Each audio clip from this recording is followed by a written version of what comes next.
BIAHS, a Kalyan Wellness Initiative.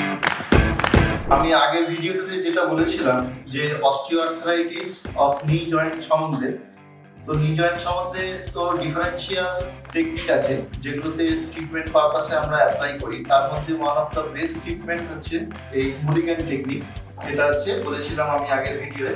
তো আমি আজকে আপনাদের যেটা দেখাবো সেটা হচ্ছে নি জয়েন্টের কি করে ম্যানিপুলেশন টেকনিকটা অ্যাপ্লাই করা হয়। ব্রেন মুলিগান এটা প্রথম ডিসকভার করেন এই মুলিগান পুরো টেকনিকটা। তো উনি যে প্রিন্সিপালের উপর এটা বেস করে আছে, তো সেটা হচ্ছে স্ন্যাক্স কথার অর্থ হচ্ছে সাস্টেন ন্যাচারাল এপিফাইশিয়াল গ্লাইডিং, আরেকটা আছে ন্যাচারাল এপিফাইশিয়াল গ্লাইডিং, আরেকটা হচ্ছে MWM মুভমেন্ট উইথ মোবিলাইজেশন। তো স্ন্যাক্স আর ন্যাক্স যে টেকনিকটা আছে এটা আমরা সার্ভাইকাল এবং সার্ভাইকোথোরাসিক রিজিয়নের জন্য অ্যাপ্লাই করে থাকি এবং এটা খুব effective for spinal manipulation. MWM যেটা আছে, যেটা পেরিফেরাল পার্টে পেরিফেরাল জয়েন্টের ক্ষেত্রে খুব অ্যাপ্লিকেবল। এটা ইনস্ট্যান্ট রিলিজ হয়, ইনস্ট্যান্ট পেইন রিলিজ হয় এবং পেশেন্ট খুব রিল্যাক্স ফিল করে এবং রেঞ্জ অফ মোশন মানে ইনস্ট্যান্টলি রেঞ্জ অফ মোশন অনেকটা ইনক্রিজ হয়। তো এখানে মুলিগান টেকনিক অ্যাপ্লাই করতে গেলে এখানে একটা মুলিগান বেল্ট, এটাকে বলে মুলিগান বেল্ট অ্যাপ্লাই করা হয়, অথবা ম্যানুয়ালিও অনেক সময় সাস্টেনলি ওটাকে হোল্ড দেওয়া হয় বা ট্র্যাকশন দেওয়া হয় বা অ্যাপ্রক্সিমেশন দেওয়া হয়, যেটা যেরকম দরকার হয় সেভাবে অ্যাপ্লাই করা হয়। তো এই মুলিগান বেল্টটা এইটা আমরা এখানে অ্যাপ্লাই করবো।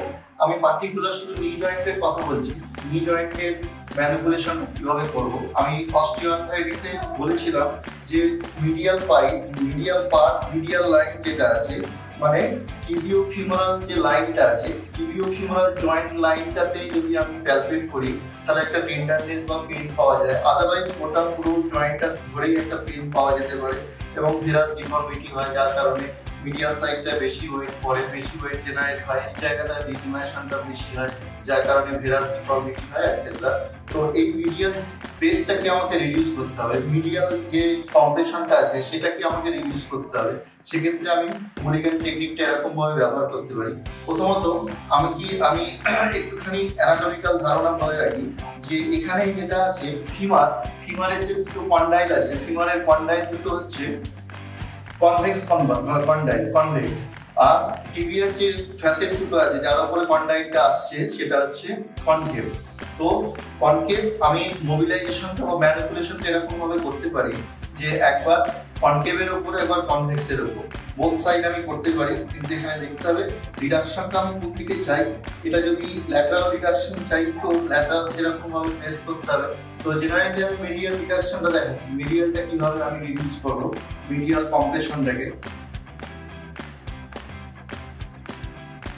এখানে নিটা রয়েছে, নিটাতে আমি প্রথমে distal part of the femur যেটা আছে, ডিস্টাল পার্ট অফ দ্য ফিমারে আমি স্টেবল করতে পারি এরকম ভাবে বেলটাকে নিয়ে।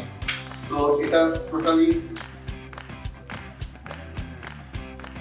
হ্যান্ডস অন টেকনিক, এটাতে কোনো ইনস্ট্রুমেন্টের প্রয়োজন হয় না। আর এটাকে ফিক্স রেখে, এটাকে যখন আমি ফিক্স রাখলাম, এবার এখানে একটা টর্ক ফোর্স দিলাম।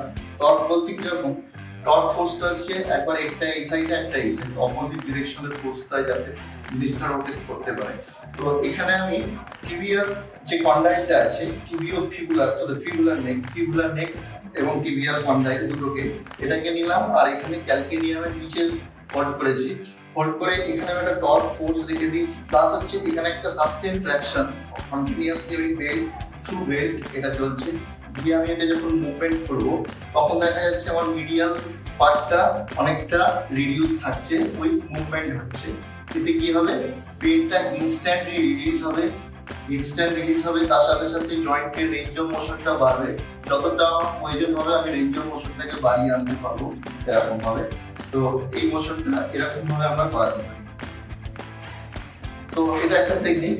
তো এটা সারাদিনে 2 থেকে 3 বার করা যেতে পারে এবং এটা রিপিটেশন হচ্ছে 3 থেকে 4 বার এটা করা যেতে পারে। এবার আরেকটা টেকনিক যেটা হচ্ছে পেশেন্ট এই চুলটা একটু উঁচু আছে, আর একটু নিচু নিলে খুব ভালো হয়। আপনাদের যেরকম সুবিধা আপনারা নেবেন, patient according to patient length, patient কতটা লম্বা সেই অনুযায়ী দেখে নেবেন। নিয়ে এখানে কি করতে হবে, এখানে একটা সেই টপ ফোর্স অ্যাপ্লাই করতে হবে, যেটা হচ্ছে ডিস্টাল ফিমার এবং প্রক্সিমাল টিবিয়া, এগুলোকে এরকম ভাবে হোল্ড করতে হবে। হোল্ড করে দুটোকে এরকম ভাবে কম্প্রেস করতে হবে এবং সাথে সাথে এই যে মোবিলাইজেশন হচ্ছে তার সাথে সাথে মুভমেন্ট হবে, পেশেন্ট উঠে দাঁড়াবে। দেখা যাচ্ছে এরকম করে জাস্ট স্টেবল করবে।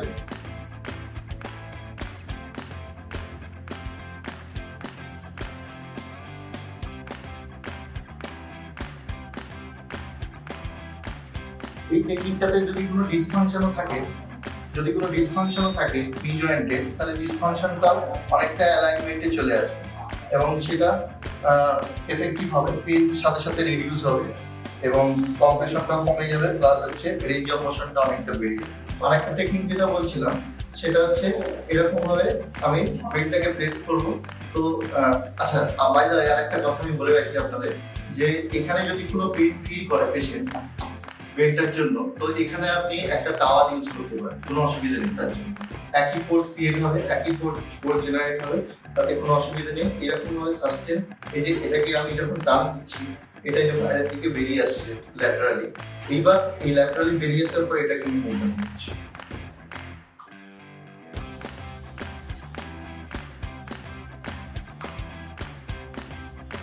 এটা তো ইনস্ট্যান্ট রিলিজ হবে, ইনস্ট্যান্ট পেন রিলিজ হবে, রেঞ্জ অফ মোশন বাড়বে, কম্প্রেশন অনেকটা কমে যাবে। আপনারা এই টেকনিকটা অ্যাপ্লাই করতে পারেন। তো যদিও টেকনিকগুলো কিন্তু খুব শেখার, এগুলো এরকম ভাবে প্র্যাকটিস করলে হবে না, এগুলো শিখতে হবে, ট্রেন থেরাপিস্টদের কাছ থেকে ভালো করে শিখতে হবে, শিখে এগুলো প্র্যাকটিস করা সবচেয়ে ভালো হবে। আর পেশেন্টদের জন্য বলি, পেশেন্টরা অস্টিওআর্থ্রাইটিসে পশ্চারটাকে খুব ভালোভাবে মেনটেন করবেন। পশ্চার মানে ক্লাইম্বিং স্টেয়ার চলবে না, ক্রস লেগ সেটিং চলবে না, স্কোয়াটিং চলবে না, এগুলোকে অ্যাভয়েড করতে হবে। 90 ডিগ্রি বেশি নিচে ফোল্ড করা যাবে। 90 ডিগ্রি বেশি নিচে ফোল্ড করলে কি হবে, কার্টিলেজগুলো আস্তে আস্তে ডিস্ট্রাকশন হতে থাকবে। তো সেটা এবং কার্টিলেজের তো রিজেনারেশন হয় না, আমি আগেই বললাম, যেহেতু এগুলো আওয়াজগুলো, তো সেহেতু পশ্চার মেনটেন করতে হবে এবং যারা অ্যাডভাইজার আছে তাদের কাছ থেকে অ্যাডভাইস নেবেন।